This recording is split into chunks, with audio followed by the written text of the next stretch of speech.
Good morning. Happy Wednesday. It is the ladies' show today. It is. Hey, a perfect day to be talking about friendships. We want to know, comment below, what is your longest friendship that you've had? We're going to chat about it, but we're talking about this because a new study says friendships are actually thriving here in the United States. Yeah, that's the good news. Researchers with the American Friendship Project say the average person has around 4 to 5 close friends. The study also found that more people than ever are maintaining long-distance friendships. About half of participants say that they have had friends that live in different states or cities. And I know that's you, Sarah. Yeah, I mean, I think a lot of people that work, like you said, Brittany, in news or any job where you're picking up and traveling and moving a lot, you develop these friends in different cities in different phases of life.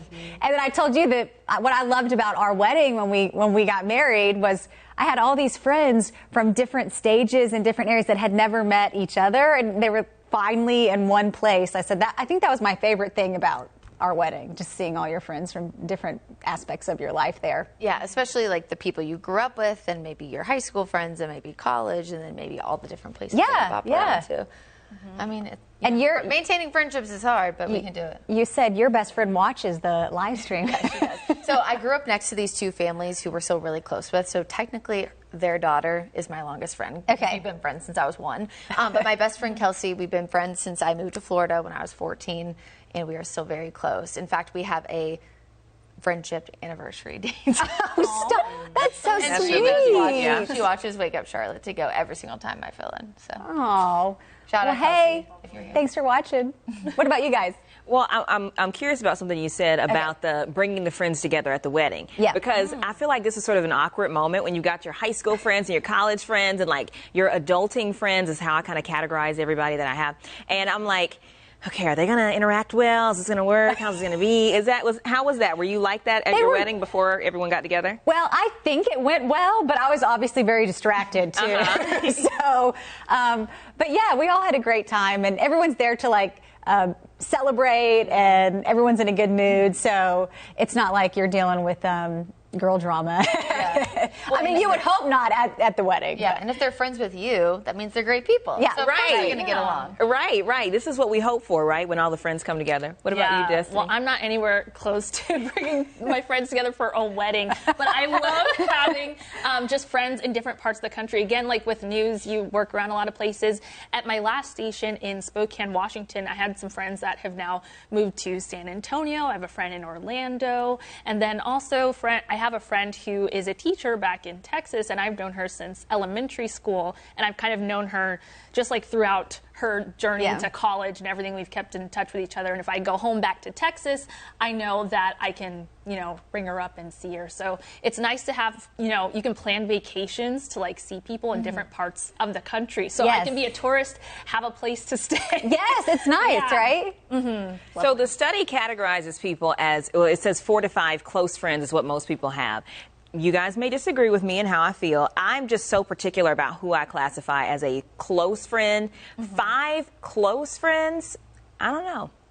I feel like I have more than that. I feel like I have a handful that I could text anytime, and no matter where they live or how long it's been since we've spoken, I could like confide in them about, like I feel comfortable confiding in them about anything. Do I see them and hang out with them all the time? No, because I'm also in a different like phase of life where I'm working and I have kids, and so I legit have no life. I can't even tell you the last time I hung out with friends, except when we were at a dance competition with other moms. But you make a good point. Everybody classifies close friends as different because same thing. I don't think you have to hang out with somebody every single day to consider them one of, your closest friends. So you might have my best friend from high school, for example, is in Atlanta. I mean, I would tell her anything, and I trust her more than anyone, probably even my own family, with any secret. But I see her like 3 times a year. Yeah. So it kind of just depends. I think the stage in life thing is also very interesting because my friend who's in San Antonio now, we call each other. We both like started our new jobs. Me and Charlotte heard there around the same time.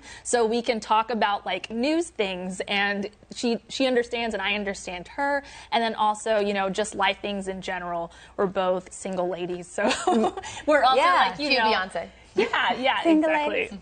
How do you balance that? Because you're a mama, right? You're the only mama on the table. So explain it to us, 'cause I feel like a lot of people will relate to this. When you have your family, but you also have your friends and like sort of your single self and who you were, like balancing, okay, I'm going to have some Sarah time. I'm going to go out and do X, Y, Z. Yeah. What does that look like? Well, I feel like I don't balance it, but as you get older, I feel like whatever your kids are involved in, those are how you meet some of your new adult friends. So like my daughter's very involved in dance and dance competitions. And so I've become really close with some of those moms through my daughter's friendships, which is also exciting too, because I feel like working in news or a lot of people with their job, they're tired. They go home and they're like, I don't want to go out and meet people. But it's almost like your kids force you to have this new chapter of friendships because you wouldn't normally have met these people otherwise. Yeah, I love that. And like then you're not also pressured to like only be friends with people from work because while your work friends, like the people at this table, are amazing, you need like some reprieve from only talking about work sometimes. I will say though, having work friends, especially in news or whatever your career is, you understand each other. Like, especially like before I got married and had kids, I could, commiserate with my friends of whatever we were covering, or we usually worked holidays together and we were at the station together with that. And so some of my closest friends were like former producers that I worked with in the news industry. Or you worked like the morning show with them. I worked the morning show with them. We're all super tired. We're getting a bunch of comments, though. Emma saying, I have been close with my best friend since the first day of second grade around 22 years ago. She's the maid of honor in my wedding next month. Oh, that's so exciting. So sweet.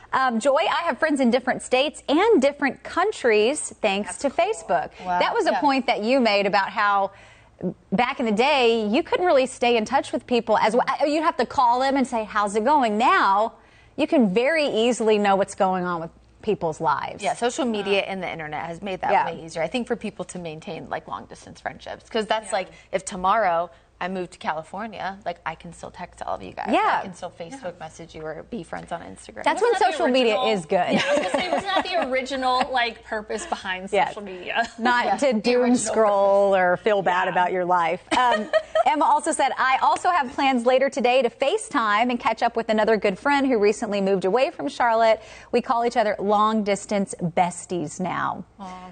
Joy, I have close friends in various states due to college. Okay. John Kelly, I have various friends in many different states due to moving so much for work. Okay. So, which, He gets it. He gets it. Jesse, I think you called it social media friends during the break. Oh, yeah. It makes it easy to like keep up with people if you have like social media friends that you've known for years, but you can't always see them, but you know what's going on in their life. So when you do catch up with them, you haven't missed a beat. And you're still happy for them. I've also developed friends from social media, even though I complain about social media all the time. But like, we follow each other or became Instagram friends, and Like then you she didn't know them before? Yeah, and then she messaged me about something, and then I'm going to be in trouble. Like, that's happened to me before. Really? Yeah. Well, I feel like you can see on someone's social media, like, what their interests are. And I don't know. I've made some friends through social media. So. Okay, so when we talk about interest in social media, I'm so curious about this because I'm in a dating phase right now. Oh, okay. And my friends are always like, don't look at the profile because you don't necessarily, know that that's like everything about a person. And then on the other hand, it's like,